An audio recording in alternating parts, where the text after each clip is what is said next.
Olá, aluna, aluno, sou o professor Edivaldo e convido você a assistir comigo hoje a aula sobre composição da água.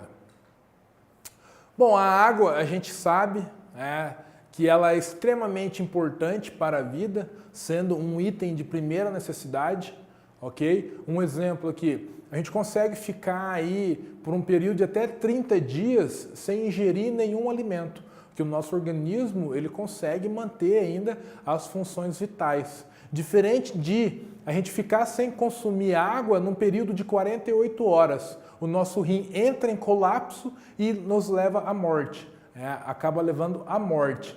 Então, a água ela entra como um item de extrema necessidade para a manutenção e condição da vida.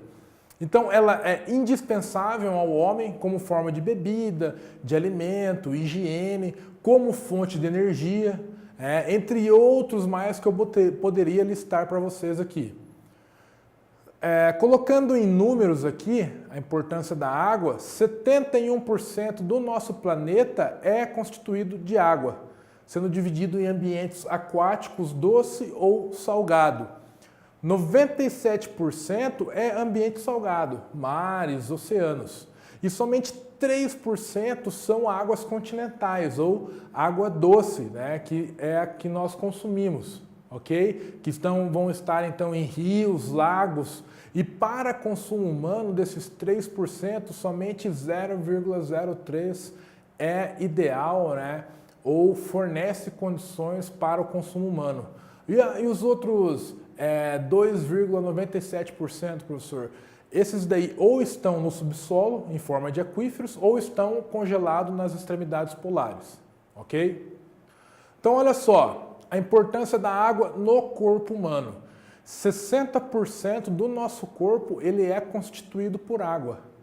Então, isso tem uma importância, conforme eu falei, para a manutenção da nossa vida, ok? Lembrando que a água ela é um recurso esgotável, tá? Ela é um bem finito, ou seja, ela acaba.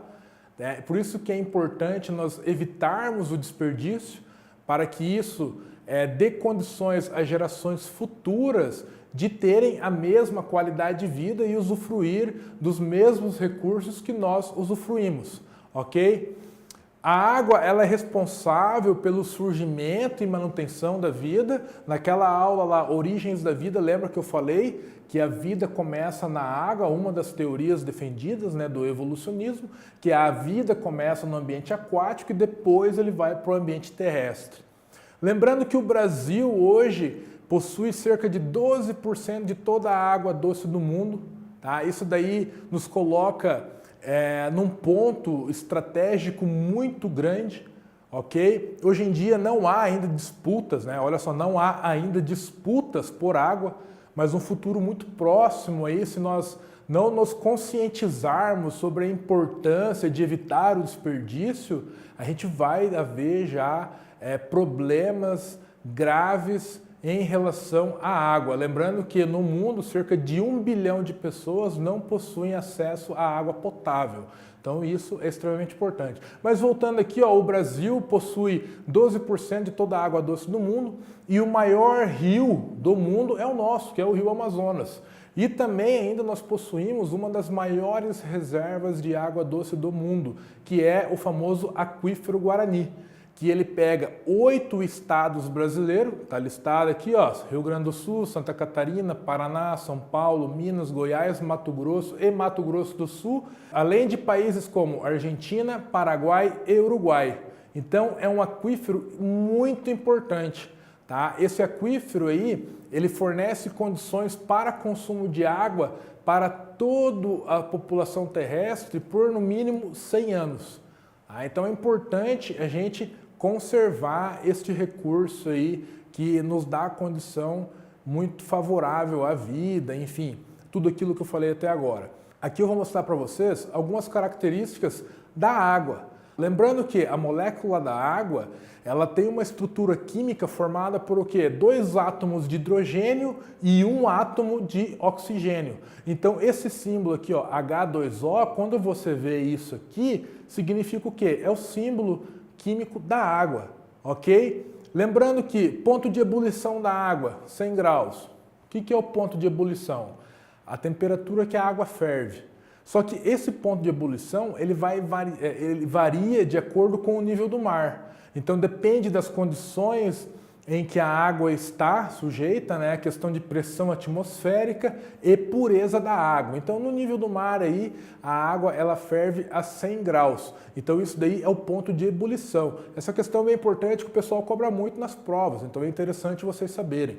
E o ponto de fusão, que é o quê? O ponto de congelamento, que ela passa do estado líquido para o estado sólido, é de 0 graus. Tá? Então lembrando que ponto de ebulição é quando a água ferve, e o ponto de fusão é quando ela passa do estado líquido para o estado sólido.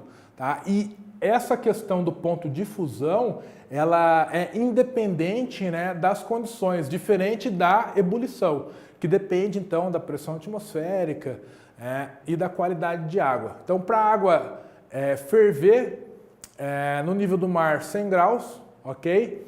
E para ela, ponto de fusão, para ela congelar 0 grau. Então aqui, ó, os 3 estados físicos da água, tá? Isso é importante você saber. Estado líquido, certo? Mares, rios, lagos. O estado sólido, que se encontra nos polos, né? O gelo. E o estado gasoso, que é o quê? O vapor existente na atmosfera. Esses 3 aqui, eles estão ligados com o ciclo da água.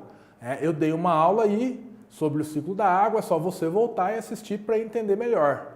Tá? E também outra característica básica da água, mostrando para vocês aqui, importante saber, que é o quê? As propriedades solventes da água. Tá? Isso aqui é questão importantíssima, você dominar este assunto aqui.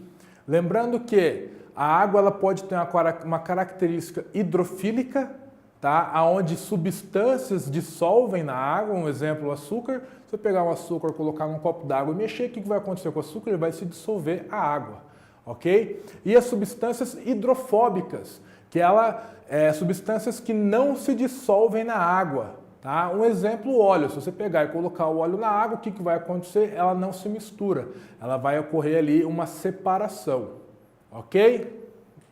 Espero ter ajudado você nesse conteúdo. Desejo bons estudos e até o futuro.